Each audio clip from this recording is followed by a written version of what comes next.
Hey, everybody. We are starting April 4th, 2022. Anthony is here. Don't you worry. We're getting going. I'm Anthony. Welcome to No Vacancy Live. That's my friend Glenn. You're watching the #1 show in hospitality.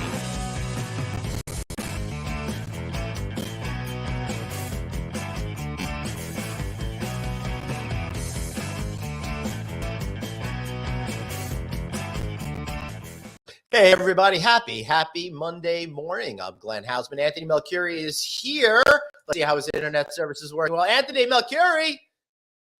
I know, Anthony. I know that happens to me. You freeze sometimes when you see me. I don't know. We'll get him back as soon as we can. Thank you so much for joining No Vacancy Live. I, of course, am Glenn Hausman. I'm excited to say that we have got a great week ahead of you. Of course, episode 611 coming at you right now. Now, before we get started, I want to thank our good friends over at Ideas for supporting our show now through the AHOACon 2022. You're going to be going to AHOACon in Baltimore. I know here we are. We're going to be the official podcast there. We'll see you there. And our friends at Ideas will be there too. Let's hear it from them right now.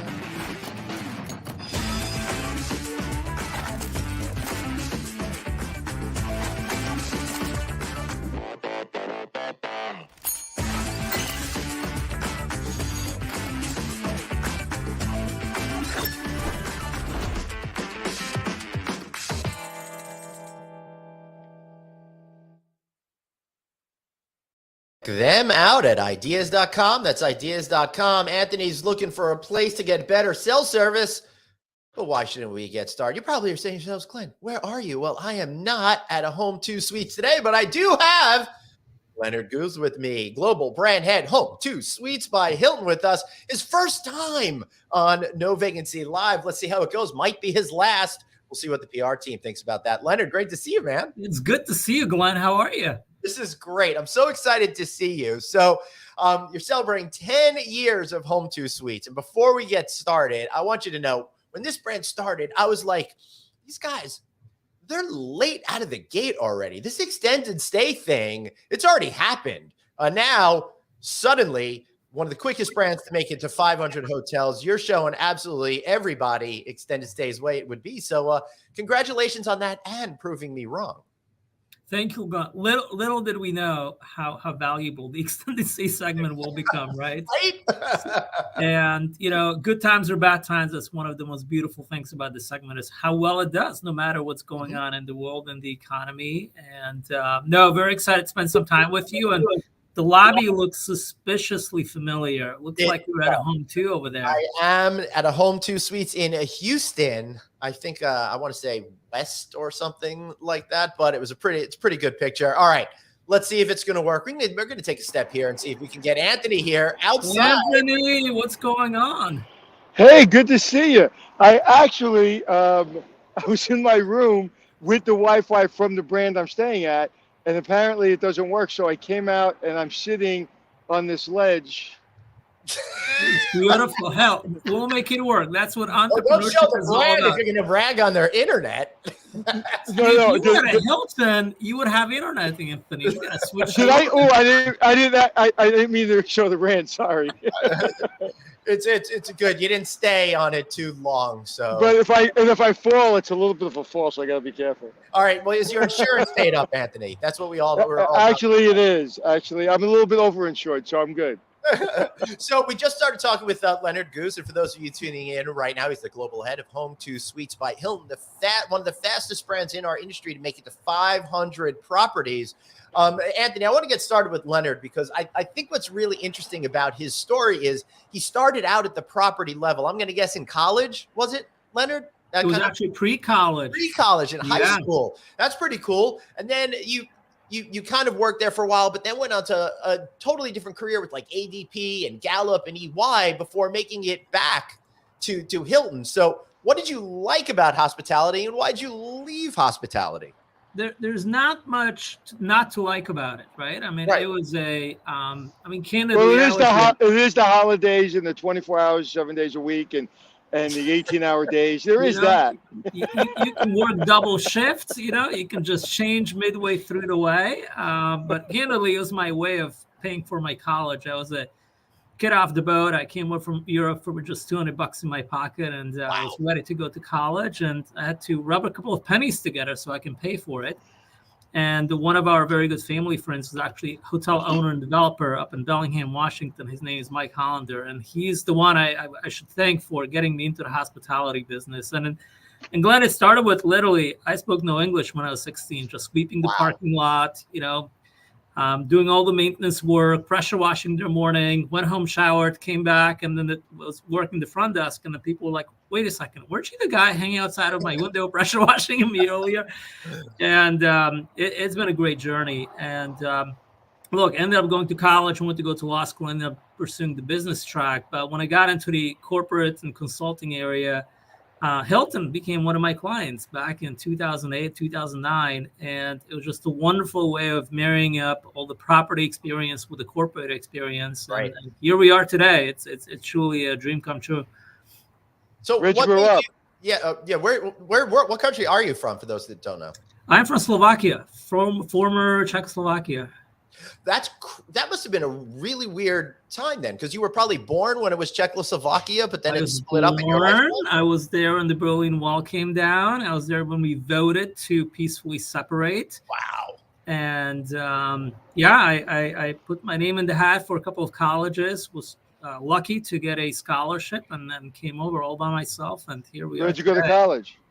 At Dort College, Iowa, for college, for undergrad, and American University here in DC for my MBA. Wow. So what was it like to go from where you grew up to Iowa, and then when you left college or you started traveling around going, okay, Iowa's great, but wow, this country is definitely more than just Iowa?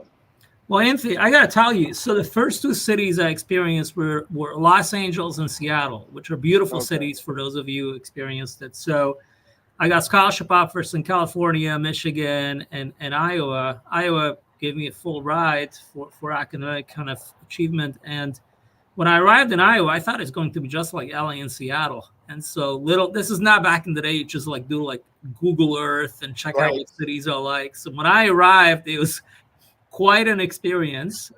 This college is a small town of 2,000 people. But I can tell you, and a shout out to Dort College, it's an incredibly well-connected college, academically very strong, and learn more about farming and what it takes to kind of rise up through the ranks than I ever thought I would. But what it teaches you, and it kind of relates to our business, is no matter where you are, it's all about who you're with. It's not about the size of the city. It's not about how prestigious the city is. It's about who you're surrounded with or by, who you're working with, and the teams that you can develop. So it was actually a wonderful, wonderful experience. So what was that like, though, adapting and adjusting to American culture while learning the ropes of the hospitality industry at the property level? Candidly, Glenn, I didn't think much about it. You just kind of put your head down and you just do what needs to be done, and try to do your darn best. But I remember my best moment was when I got promoted from being the houseman to being a front desk, basically a front desk associate, and later on a front desk supervisor. It was a big moment because I got to put on a tie, a shirt and a tie and a jacket. I was like, oh, whoa, this is like a big deal. I better not mess this one up. And I just enjoyed it. I loved interacting with customers and making their stay as pleasant as we can. And we just had a blast. We had a great team. We had great customers. And I still look back very fondly. Feels like yesterday. Yeah, it's amazing that so many years have gone by. So let's talk a little bit about where you're at right now as global brand head for Home2 Suites by Hilton. You're very fortunate. You got into a great position in a segment that's really taking off. What was it first like when you first got into this position and getting used to being a global brand head? Yeah, Glenn, I got into the position in the deep, dark days of COVID. Hilton went through some really difficult times as well, both from a balance sheet as well as staffing perspective. So, everything changed overnight. And prior to my role, I was very fortunate to lead one of our functions that led product design, food and beverage, and brand hospitality for a number of our brands, including Home2. So I was very familiar with Home2. I actually remember when Home2 started because I was a consultant to Hilton at the time. I remember I was actually one of the first customers of the very first Home2s. They started down in the Carolinas, and I always loved the brand. So when my leadership team, Bill Duncan and team, approached me about the opportunity of taking Home2, I'm like, boy, oh boy, what a privilege, what an honor, and how could you say no? I mean, it's like a little rocket ship, and not just domestically, but also globally. This brand is going globally, and so I'm excited to talk to you guys about what we're doing, how we're doing. But long story short, it's an incredible opportunity. And if I could kind of, before you ask the question, Glenn, I just want to kind of hit on something you said. You said it's an honor, it's a privilege. And then before you said it's not about where you go or what town you're in or what college you went to, it's who you surround yourself with. And I think those words, if you say nothing else, that's really what everyone's got to learn. It is an honor and privilege. Whether you get the job you want or you don't really get the job you want, but you're working your way towards it. It is really an honor and a privilege to have some of the jobs that you've had, I've had, Glenn's had. And I don't hear enough of that from top level executives. So thank you for saying that. No, and I got to tell you, Anthony, it's whether you're houseman and maintenance, engineering, housekeeping, or running a brand, in some ways, there are some core basics. You show up every day, you do the darn best you can, you ask good questions, you just really there in service of others and in service of the job that you have. And that's kind of the mantra that we've lived by with my team here as well. So when we wake up in the morning, honestly, the way we think at Home2 is, look, we now have 10,000 team members serving over 45,000 guests every single day. Wow. So our team members are our customers. Of course, our guests are our customers. And how do we make sure everyone is set up for success? So I agree with you. It's all in service of others. So speaking of growth internationally, you guys have been doing really well domestically. And at the end of 2021, you opened up in Asia Pacific, Shenzhen, China, to be exact. What's it like taking the footprint here now and getting to move it around the globe? It's a really interesting, and anyone who has a chance to do it, I'd highly encourage them to do it. Again, we have some incredible teams that we work with over in Asia Pacific. Our partners, Funyard and Country Garden, have been incredible partners who have committed to building 1,000 Home2 suites in China. So wow. we gotta get it right. And every time you launch a brand, it's usually the first 5, 10, 20. You just gotta get it right, and then it kind of quickly replicates. So we've been at it for about 2 years in terms of designing the brand, the footprint, the programming, the food and beverage, what's the room experience, what's the lobby experience. And you got to design it in a way that closely matches what the local conditions are. Right. One of the biggest changes that we often need to get accustomed to is in China, you often don't build new buildings. You often inherit these beautiful standing buildings that you can repurpose to be apartment buildings or office buildings or hotels, or sometimes a mix of all. Mm-hmm. So we've been very concentrated on, one, what does the customer look for? And we spent a ton of time spending time with customers through focus groups and doing online research.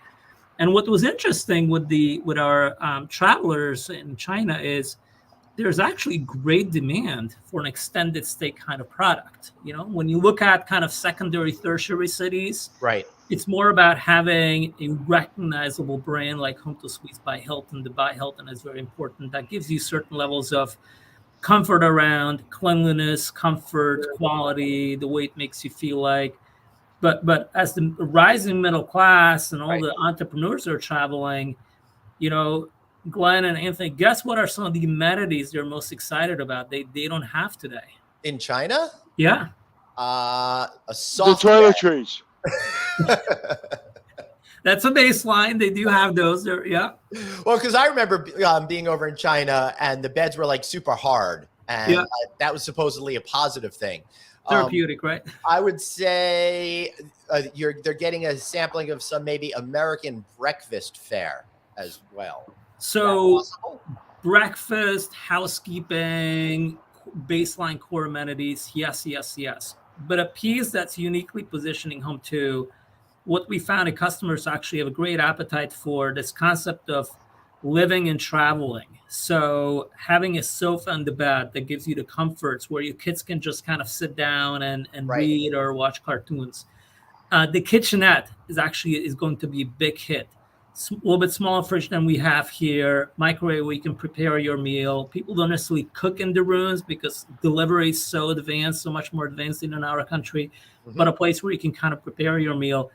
And the amenities that we have in a public space, the kind of a great retail area, an area where you can hang out and have coffee or tea. But it's this extension. It's not just lodging, but it's kind of like living and traveling all in one. And it's been fascinating kind of designing what are some of the amenities they're looking for. The biggest hit, get this, the biggest hit was having a washer and a dryer. Really? Oh, wow. Hotels don't offer that today. And so when you're traveling, particularly for extended stays, where are you going to do your laundry? So it's little things like that that give you saying, okay, there's something here. Let's design it in a way that's highly appealing to our customers, that's highly profitable for our owners. Let's design it in a way that's highly appealing. And here we are. So if you have a chance, have a look at some of our Home2s in China. You can already go on our Hilton.com and search for them. It's pretty cool. But I love that you're referring to like, Shenzhen maybe as like a tier 2 city when it actually has more people than New York City. But I guess in China, it is kind of like a small enclave. Well, Shenzhen, let me correct. Shenzhen is a top tier city. If you look at the GDP output of Shenzhen, it's higher than a lot of the Western. I think it's higher than the country of Netherlands. So the GDP output in those countries, in the cities, is incredible. But we are also focused on secondary and tertiary cities. So usually you start in the big cities, but then you grow, because as you look at where the middle class is traveling, that's where we have a great unmet need that we're looking to satisfy. So how is that affecting your pipeline growth back here in North America? We've seen radical change. I don't know whether it'll be permanent change, but we're definitely seeing the rise of people combining work and play in a meaningful way, opening them up to being able to stay in places they never had before. So what is your investor pool thinking when they're doing deals with you about the places they are most interested in opening up properties today, as opposed to maybe 5 years ago? Or perhaps there's just no difference at all because of the type of model. There's some core baseline needs that travelers have, that whether you are in China or Canada or in the US, we have found the Home2 product is incredibly appealing. And we have this saying at Home2 that we don't take our job, we take our job seriously, we won't take ourselves too seriously, and that we're purposeful, not boastful. So we're not a brand that likes to brag, but I do have to share some stats with you. Yes, please. We now have a pipeline of 526 hotels in the pipeline. About 85% of that is in the United States. That's insane. We opened, get this, 150 hotels, 150, during the pandemic. Between 1670 and 2020, between 1670 and 2021. So this brand is very popular, and it starts with a customer. And we just talked about, generally length of stays have become longer. And when customers travel, they appreciate all the amenities that they can have, not just a place to sleep, but a place to hang out, a place to, we talk about these zones we have in the room. If you stay at a Home2, there's the rest zone, the entertainment zone, the working zone, you have the kitchen zone, the get ready zone. And it really starts to feel like your little apartment. I ran into this gentleman in Utah. He checked into our second Home2 suites 10 years ago, and he never checked out. He's told me he loves it.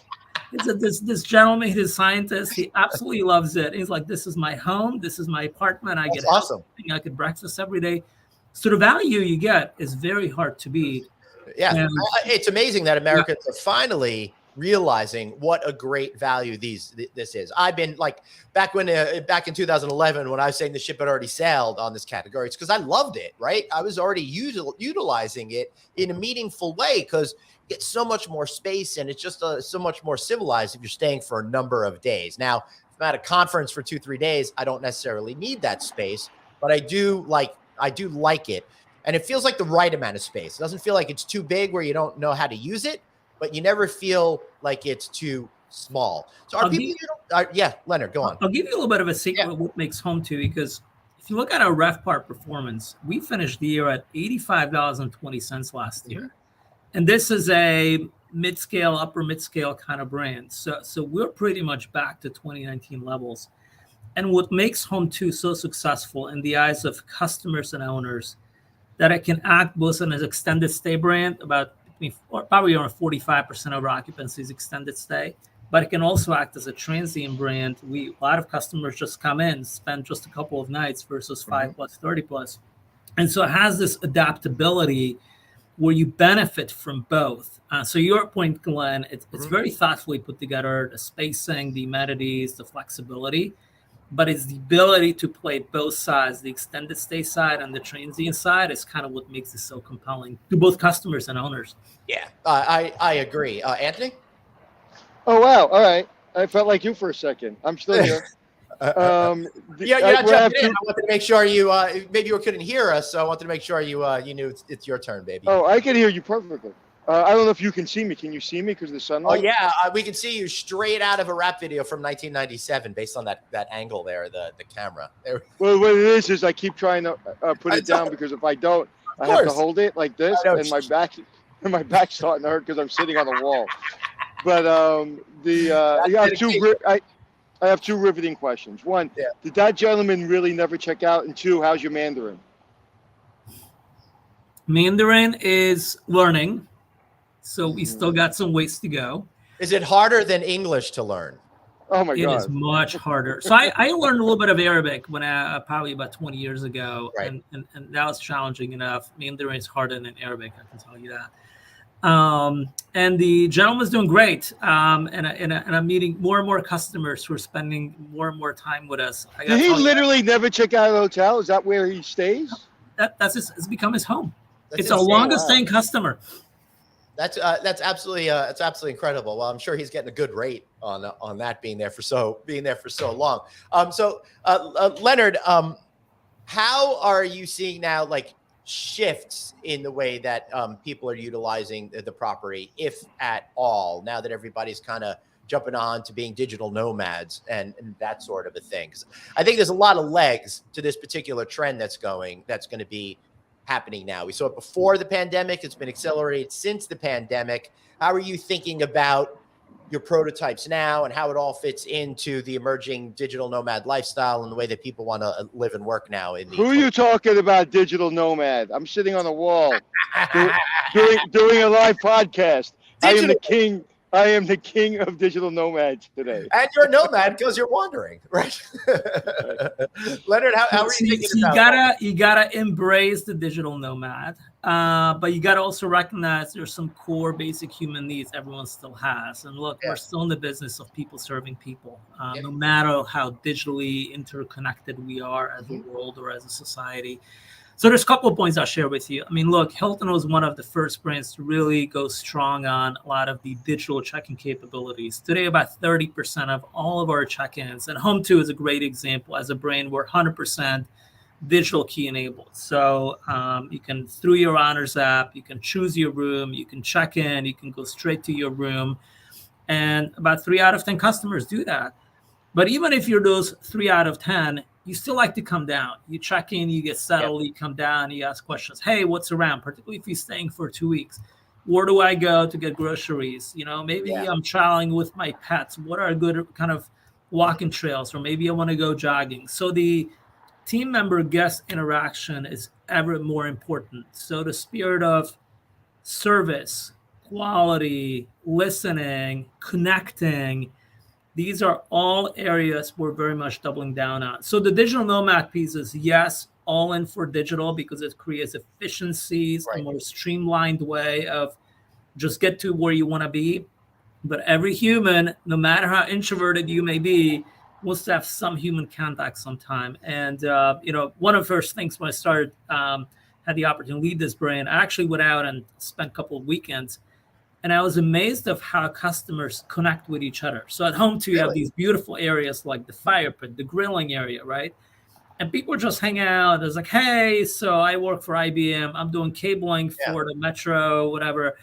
And I'm like, he's like, hey, what do you do? It's like, hey, I happen to be kind of managing this brand. What do you think? And before you know it, you become friends, right? So creating zones and opportunities where people have the opportunity to connect with each other, but also connect with our team members is incredibly important. And maybe the check-in is not as, it's always vital, but if you use digital check-in, but when you come down for breakfast, you're grabbing your coffee, you're grabbing your omelet, boy, having a breakfast attendant there who gives you a big old smile in the morning, ask you how you doing.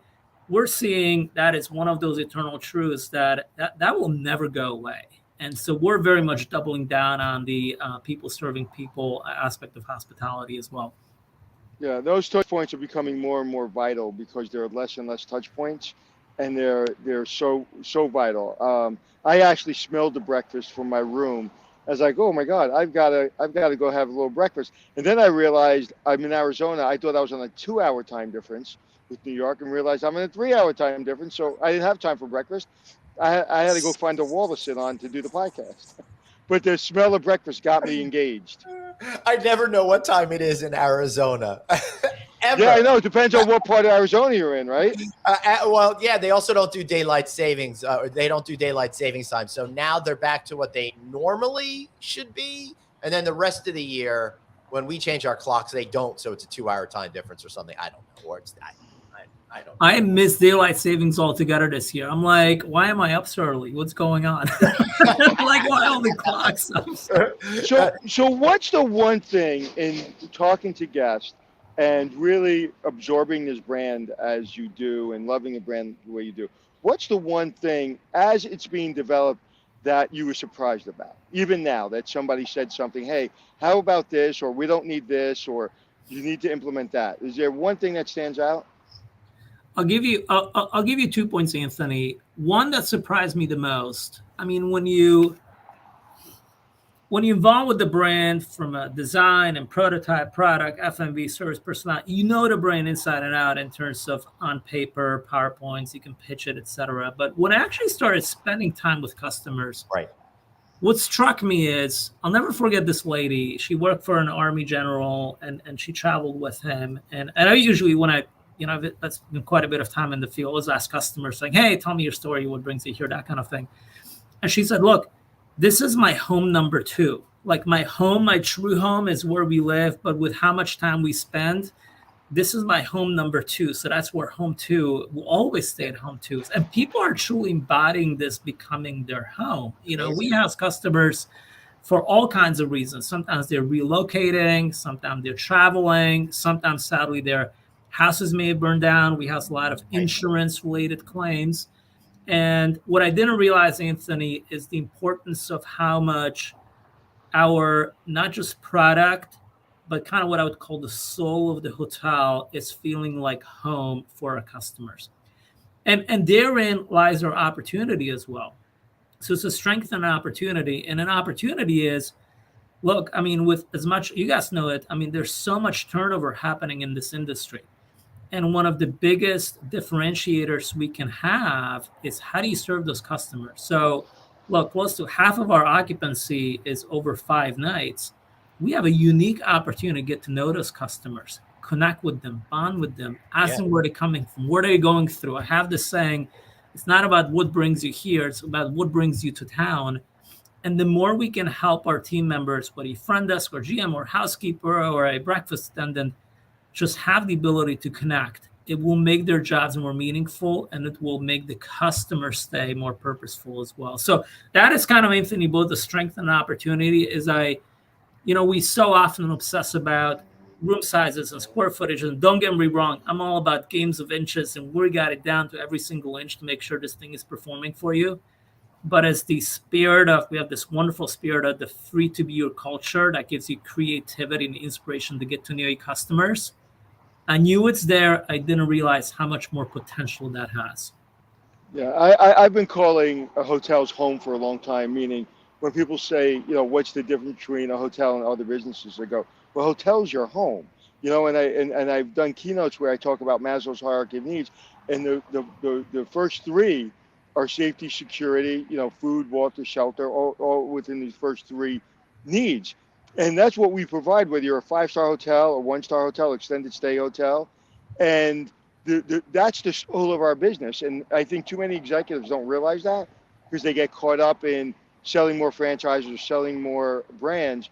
And I think that, hearing your spirit really kind of, I'm going to stay at one. I haven't stayed at one, believe it or not. I'm going to make sure I stay at one. Let me know where you go, Anthony. And here's the beautiful part. If you marry it up with the business side of things. So it makes an emotional difference to customers. It's one of the reasons they'll stay with you, because they feel like you know them. Right. There's a connection there. But what it also means, they're willing to pay you more. So when you look at Home2's RevPAR performance relative to the industry, I mean, look, the cost to build, I know costs are going up for everyone, but relative to other brands, the cost to build is incredibly competitive. But as the RevPAR premium, as the rate premium that customers are willing to give you, if you give them that sense of belonging and purpose, both through service and amenities, that's where the secret of this brand is. And, that's kind of what we continue to focus on. So how do you then maybe take that to the next step? Because you're talking about how people are forming communities out there in certain areas. Is the brand able to do something to help move that forward? Or is it really just setting the stage with the appropriate services and amenities to create those spontaneous interactions? Look, you get the base right. So, the base is around a lot of things that Anthony talked about, the Maslow hierarchy of needs, safety, security. We also look at modern design, flexible furnishing. This is a brand that should make you feel upbeat, optimistic, playful in some ways. If you look at a lobby, Glenn, that you're in, you kind of see it's a little bit more eclectic, and the lobby is kind of like the extension of your room. So that's kind of like your living room. People come down, they're comfortable, hang out. So we're very focused on having an experience that feels just like at home, whether it's your room or lobby or outside, or the entire hotel is your home versus just your room. And we're always focused on how do we make that even better. So, we look at, for example, how do we make the retail spaces more purposeful? Wellness is a big deal. So as we look at food and beverage programming and the products we offer in retail, how do we move the needle on those areas without being very mindful of cost? And then, of course, a lot of the digital innovations that we already have. But one of the pieces that's becoming increasingly more important for customers is around sustainability and community involvement. So Home2 is a brand that has, from its inception, been a sustainability leader. There's a lot of, 60% of the carpeting is made of recycled materials. That's cool. It's all China. We don't have any plastic in the breakfast areas. And I could go on and on in terms of how the hotel is built and operated. But that is becoming an increasingly bigger driver of brand choice, particularly as some of our younger demographics. Our demographic tends to be a little bit on the younger side. Yep. And then with that comes purpose. So if you're staying in a place for a couple of weeks, really connecting with the local community. A lot of our customers travel with pets. I know it's something we may be talking about, but like being pet friendly and having very thoughtful amenities for pets and being aligned with partners like Mars that can just make that stay a little bit more comfortable for you. So we're basically looking at how do people travel, what do they value, what are the rising trends, and how do we create an experience that delivers on it. So how are you thinking about the pet scenario? I've been talking to executives at other brands, and the one thing we seem to be coming back to is kind of like back when they were smoking in hotels, except maybe now we have pet rooms and non-pet rooms, because everybody loves a dog except for people that don't. Right? Do you have a dog, Glenn? I don't. I have 4 cats. Oh, yeah. I have 2. I have 2 cats and a dog. Yeah. I would love a dog, but living up here in New York, the thought of having to go outside at 5 a.m. on a snowy February morning and then clean up the result of going out for a walk, that's something I can't handle at this point in my life. I don't blame you. I have a COVID puppy. We're still getting used to our new habits. But look, here's the deal. Look, Home2 has been 100% pet friendly ever since the brand started for the past 10 years. Mm-hmm. I mentioned we serve about 45,000 guests per day. I've had the privilege of leading this brand for close to 2 years now. Mm-hmm. I don't get many, if any, complaints on pet. I get complaints of humans and parties and damages they cost. Oh yeah, totally. I'm not worried about complaints to the pet. I'm actually more concerned about wear and tear on the rooms and that sort of stuff, making sure they're in great shape for the next person that comes in and 10 people beyond. How are you approaching that reality?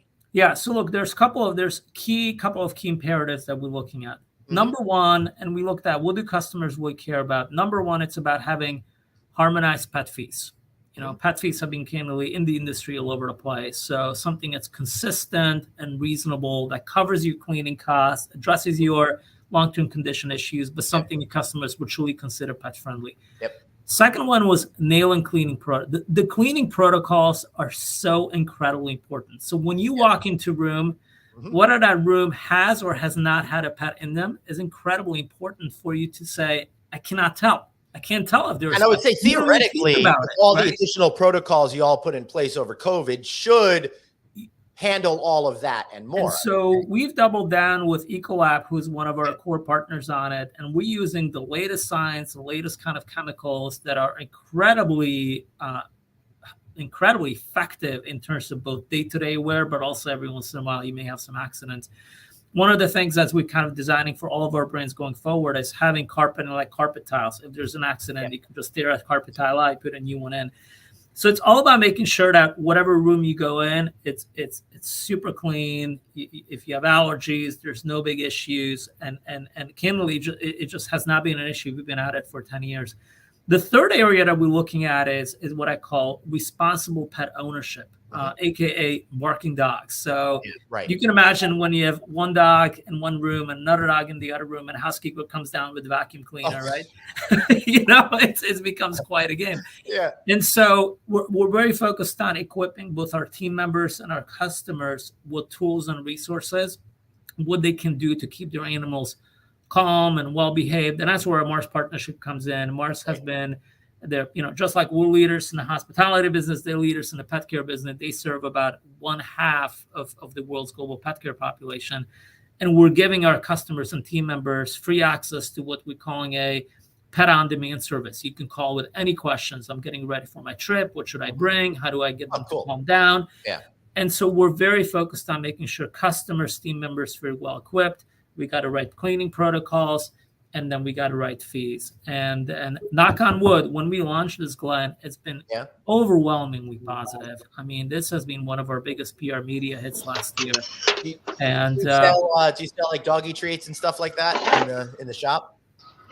We are looking at what are the kind of things that make sense to offer. It's kind of like when you're traveling with a baby, you usually already know what foods you have, what foods you don't need. Right. So we're working through, our retail centers are fairly small. That's part of what we're looking to expand a little bit. So again, products with purpose that are actually good for your pets and that are thoughtful about the arrival experience, the on-stay experience, and giving them some guidance of where to go. And then one of the cool things with our partner Mars is they have doggy daycare franchises like Camp Bow Wow. Banfield is one of the brands, so they have 2,000 Banfield pet clinics around the U.S. So they're beautifully correlated with hotels. So if you do have a pet, whether it's a dog or a cat, most of them are dogs, and something happens, there's a place for you to go. So our overarching goal is for pets not to be disruptive in any way. They really become part of people's lives. If you look at the stats of how many households adopted a pet last year, it's staggering, Yeah. And so 7 out of 10 of those customers telling us they want to travel with them. So it's a business commercial opportunity. It is definitely an opportunity, and the brands that don't get on board are going to lose that business. There's one brand that I've been doing some work with behind the scenes, and this is an issue they're doing. Do we charge for it? Do we not charge it? Do we eliminate it? Do we allow it? And there's a lot of variables that go into it. It's not as simple as it sounds. Anthony, we've been talking obviously about dogs and pets and about the changing lifestyle there of how people are relating to their pets. Do you want to answer that topic?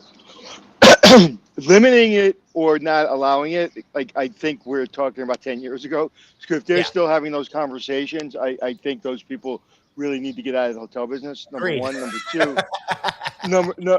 Number two, I adopted Glenn during the pandemic. So I didn't adopt a dog, but I did adopt Glenn. And much harder to clean up after, which is really is he behaving well when you travel with him, Anthony? Yeah. No. He makes me buy dinner. No, he's very well traveled. But no, I get this call. I literally we're with a client yesterday or last week and said, well, we're building the hotel, but we don't think we're going to accept pets. And I was like, okay. There's sometimes where I consult and I give you my opinion. There's sometimes where I'm going to tell you what to do. Okay. I'm telling you Yep. I will not work with you anymore if you don't allow pets, because you're cutting out a big percentage of your business, and there's no reason to it's ridiculous at this point if you don't allow pets. Now, there are some very specific hotel brands, very specific hotels that maybe I can understand it, but when you're running an extended stay or you're running a mid-scale hotel and you're not going to allow pets, it's kind of silly. It's Anthony. We talked earlier about you got to meet people where they are. This is one of those healthcare trends. Look, two-thirds of U.S. households have a pet. Another, I think, 20 or 30 million adopted a pet during the pandemic. And 7 out of 10 are telling us they want to travel with their. It's one of those undisputable trends that you can choose to stay on the sidelines, but commercially, you're going to miss out, right? And usually it's not as scary as it appears. Well, a lot of owners, well, not a lot, but some owners, I would say 98% of our owners are good to go. Always get a few that are saying, help me understand, and kind of dig into it. Mm-hmm.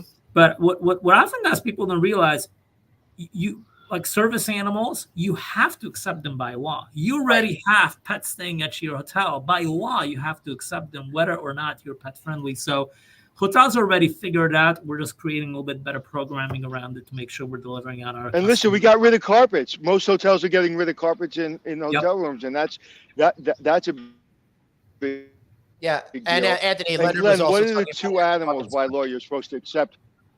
I do know it's dogs and miniature horses. Miniature horses, of course. Yes. Have you ever had a miniature horse check in? No, you Leonard, can have a miniature horse as secure. Yeah. We've seen some birds. Let me tell you, we've seen some stories, but the accepted definition is domesticated dogs and cats, period. Yeah, right. But of course, legally, well, it's domesticated dogs and horses. Yeah. As long as you have a parking spot for them, you can make it work, right? Yeah, for sure. So Kevin Brown, a friend of ours over at Amadeus, is saying, how much focus is Home2 Suites putting on the basics of the hospitality experience as to pre-pandemic trends? Oh, here's a shiny new toy we can put into a guest room. I think what we're really getting to, Leonard, is reevaluating everything. This is an unparalleled opportunity to take out some of that fat that we had. A lot of the breakfasts are changing to, instead of offering everything, offering what guests really need. How are you reconsidering what guests really need as opposed to maybe what they tell you they want as opposed to before the pre-pandemic? Yeah, it's an incredibly important question, Kevin. And we are definitely in the mode of nail the basics. Yep. Get back to what matters the most. And it starts with product, condition, preventative maintenance so that people have a clean room in good condition that's up to speed from a design perspective. A room, no matter, one of the most beautiful things about Home2 is how consistent it is. Right. From hotel to hotel. And that consistency what drives customer appeal. So it's a combination of product, preventative maintenance, and then service and breakfast are some of the areas we're very much doubling down on. We talked about the importance of people serving people, and we're using our free-to-be-you culture to truly get to know our customers at a deeper level so we can serve them based on what they're going through or based on what their purpose of travel is. So we're doing a lot of training on those areas. And then in the context of wellness and breakfast, getting it right, we need to continue to move the needle on healthier options, but at a cost per occupied room that makes sense for owners. Because it's tough because not everybody wants those healthier items, right? No, and I tell you, as a former researcher, there's a difference between what people tell you they want and what they will actually do, the stated versus actual behavior. Example, you better have an indoor pool. I'm not going to that water. What are you talking about? But it's there, right? So it's all about perceived value. So Kevin, we're focused on all those. On a regular basis, one of the things we do at Hilton is we analyze pretty much quarterly both top line performance as well as bottom line performance. Right now, we're looking at a lot of the opportunities we have with the supply chain. So we're looking at what proportions of our hotel are proportions where we have high proportion of spend combined with increasing cost. And what can we do to offset some of those cost increases as well? Yeah, that's awesome. So Leonard, let me ask you, we were talking about extended stay, and we also have talked about in the past dual brands. How many of your properties now are being linked up with another one of Hilton's brands? I'm seeing True, for example, as a good example to help owners build one property that appeals to the extended stay customer and the transient customer. Yeah, look, about 1 in 4 Home2 deals are dual brands. Wow. And the Home2 True combo, Talene Staff who runs True, we call each other twinsies because there's a lot of Home2 Trues, but it both sound very well with Hamptons, with in some cases in Garden Inns, and it gives owners a lot of choice and flexibility in a local market as well. So it is a rising trend, Glenn, and I think it will continue to rise. And that's like last year we had 186 approvals, and 1/4 of those were dual brands. Yeah, that's pretty impressive. Just so people understand what we're talking about here, it's the whole notion of putting 2 separate flags in one building. What started out as 2 separate buildings, maybe on one plot of land, then kind of the buildings came together, but they were really still separate with separate back of house and lobbies. Now everything, they seem to be fully integrated. In one combo property that I stayed at in Pennsylvania, for example, sir, it was like this floor is this brand, this floor is a different brand. I thought it worked out pretty cool. Yeah, now we're combining a lot of our shared spaces. So the back of the house, you benefit from efficiencies, a common front desk or command center area where everyone checks in. So we focused a lot on creating efficiencies in a public space, having some differentiation in the breakfast area. We can tell you have the fancy True waffle machine compared to the Home2 sandwiches, for example. You can still have both, but then the room is really kind of the brand hero where you can see some of the differentiation as well. Yeah, absolutely. Anthony, I know you're having a little communication issues. Can you hear us? Do you want to ask a question? Yeah, I can hear you. I had the same problem we had in Vegas when the sun took out our equipment. So my phone was overheated. Yeah. So talk about Vegas. The dual brands, a lot of that is in Vegas. I mean, you go from one floor to another and you're in the Four Seasons or in a Nomad. And so we've seen that a lot in Vegas. But 15 years ago, 20 years ago, dual brands, you didn't see a lot of, and you didn't really even think about doing something like that. What was the catalyst? I think I know the answer, but for our audience, what's the catalyst to doing a dual brand? Look, I mean, if you look at it from an owner developer point of view, it's quite a compelling proposition because you essentially have, if you have a plot of land and you choose to build, say, 150 rooms, you can offer a product that will cater to a different kind of travel occasions and type of guests. So if you look at the True room, which is a little bit more playful, modern, a little bit more minimalist, versus a Home2 room, which is a little bit more extended stay, you get to very effectively track both. You got 2 brains working for you from a marketing engine perspective, so that can drive some incremental demand for you. And then with the shared facilities, you can create efficiencies. So generally, if you look at, say, 150, 160 rooms, single versus dual brand, every market is different. But generally, Anthony, that the reason is you get a little bit more demand contribution, a little bit more brand choice, and a little bit more of a varying product to serve the customer, which results in a good, positive extra performance.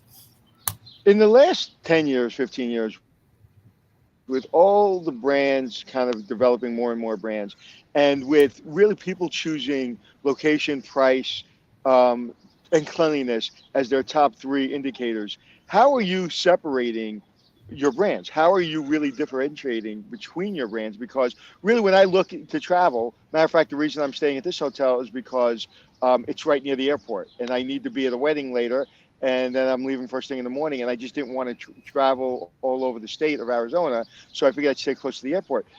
So how do you differentiate between when people are really picking outside of loyalty points? I'm not talking about loyalty or loyalty cards, but when I'm just a regular consumer, I'm not a loyalty member, and I just look for a hotel. How do you separate? Like, how do you really make that decision easy for them? So you look at it through a couple lenses. One, you look at who's the customer and what's their travel purpose. And 2, you look at how do you differentiate the brand that you deliver for them through design, through product, through amenity, through service. And so, we internally at Hilton, we kind of have these, you kind of look at saying, what are you got purpose of travel, but also what are the reasons and what are kind of things that a customer is looking for. So, for example, the way we think about Home2, that it's a dynamic, savvy brand designed for customers who want to feel at home regardless of the length of stay. So that provides with a lens saying, how do you design the public space and room and the amenities that help you deliver that experience? If you look at what a true customer is looking for, it's a little bit different. That it's more for shorter stays where the lobby is the hero and the room is a little bit more efficient in terms of what it's offering, but an incredible value. So the way we look at it, Anthony, is who's the customer, what's the purpose of the travel, what market are they in, and meeting those customers where they are based on their preferences. And that then informs design, programming, service delivery, and a price point, of course, as well. So hopefully as a customer, when you travel, it should feel different. Checking into a Home2 and staying in a Home2 should feel different than staying and checking into a True or a Hampton or a Garden Inn. And that is our job as brand managers, is to deliver that differentiation with a level of consistency that customers appreciate, but also willing to pay more for it. And I definitely feel the difference between the different flavors in the Hilton portfolio. That's for sure. Anthony, any more questions you got for our friend Leonard? No, it's a pleasure to share the same industry with you. Anthony, it's a great pleasure. And I've been a big fan of your show. Prior to joining Hilton and the corporate ranks, I was 1 inch close to buying my own hotel. So your show is part of what motivated me to get there. So thank you for your service and everything you're doing. And I got to ask you, is it true that part of your story includes an Embassy Suites in your early days? I read it online. The first hotel I was at Whiteman Air Force Base in Kansas City, Missouri. Actually, not in Austin, Missouri. And I didn't know what I wanted to do in my life when I got out of the military. And I just said, I guess I'll go in the hotel business because somebody in my family owned a little hotel in Florida, and they never showed it to me. Like I stayed there, but they never showed me the operation. But I didn't know what to do, and I didn't have a lot of direction. I said, I guess I'll go in the hotel business. And I drove up to Kansas City, Missouri one day with my friend Jeff Hoover. And I said, man, I got to get myself a job. And I walked in, I met this guy, Bob Legler, who ran the first Embassy Suites ever been created in Overland Park, Kansas. And he's still a friend of mine to this day. His son's a very close friend of mine as well. And I got my start at Embassy Suites in Overland Park, Kansas. My claim to fame was I worked as a night auditor, but the general manager asked me, he's like, fix breakfast.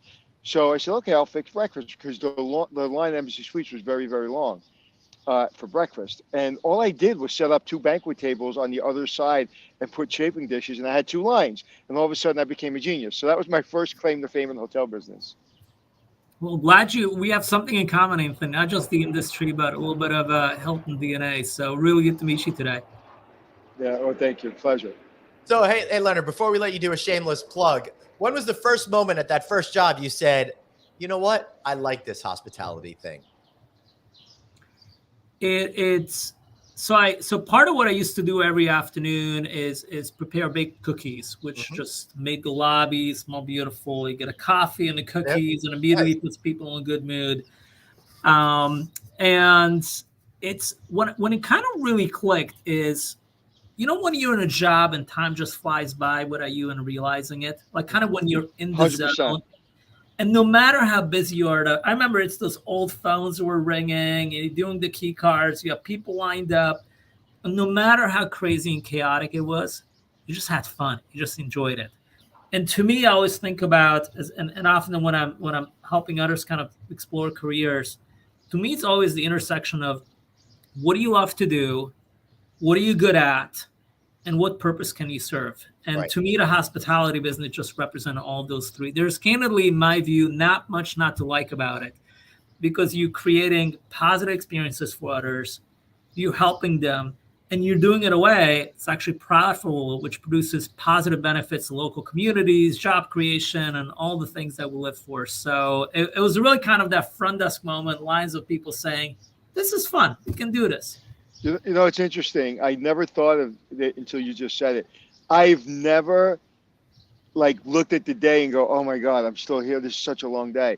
My days always ended naturally and always when they should. Sometimes it was 9 hours, sometimes it was 18 hours, but never once did I like, oh my God, this is such a long day. Never. My whole career, I've never had a long day. I just had a naturally ending day because especially if you run a hotel, you don't want to walk into problems. So if you got to solve all your problems before you come in the next day, because before 7:30 hits, you got a whole new slew of problems. So I always try to keep my problem list very empty when I got to work because I know I have a whole bunch. And so sometimes that was a very long day, but I never ever thought about my hours. It was just too much. I was having too much fun. And sometimes you got to do another job to realize how much fun you're having in another job. So I was this close to going to law school, and what did it for me, I fell asleep in the library reading some Supreme Court case. I'm like, oh boy, this is not a job for me. I wasn't having fun with it. It took a lot of work. And could you do it? Sure. But too many people choose careers that they're really not, the heart is not in it. And my encouragement to anyone would be like this is a wonderful industry. You can get lost in it in terms of in a good way. There's so many things to do, so many things to explore, so many things to learn. And it's fast moving. So if you were one of those who likes to kind of move things along and serve others, it's an incredible place to be. Yeah, thank you for that amazing pitch for hospitality. So, Leonard, how can we learn more about Home2 Suites by Hilton? Well, go on our website, sign up for a news alert. We have an active PR media engine, and we invite everyone to just come on along, learn about Home2, and the best thing you can do is stay at one of our hotels. We now have 520 trading, and choose one during your next trip occasion. We'd love to have you. Of course, go to newsroom.hilton.com for all those great press releases and to learn a little bit about how you might be able to invest in one in the future. Leonard Gooz, thank you so much for being here. Really appreciate you. Gentlemen, thank you. And I'll see you in Baltimore next week. Good morning. Awesome. Anthony, let's wrap this up and get out of here. What do you say about that? Why don't we do that? And isn't it like wonderful and amazing that this country is built on people coming from other countries, like my family, your family, and making America a better place. And just to hear that he comes, doesn't even barely know the language and is heading one of the biggest brands in our country. It's amazing. Yeah, it really is. All right, everybody, immigrants make this country better. Don't ever forget that. And also, while you're not forgetting stuff, don't forget to download our audio podcast. If you're already listening to our audio podcast, why not watch us on video? We're here every day at noon. Look at our pretty faces. All right, now I understand why you're listening to the audio podcast. Listen on Apple Podcasts, iHeartRadio, Stitcher Radio. If you want to reach out to each of us individually, he's at Anthony Hotels. I'm at Traveling Glenn. Thanks so much for being here. And remember, everybody, you've got one life, so blaze on and be kind to yourself. See you all tomorrow. I'm sitting here watching little kids swimming.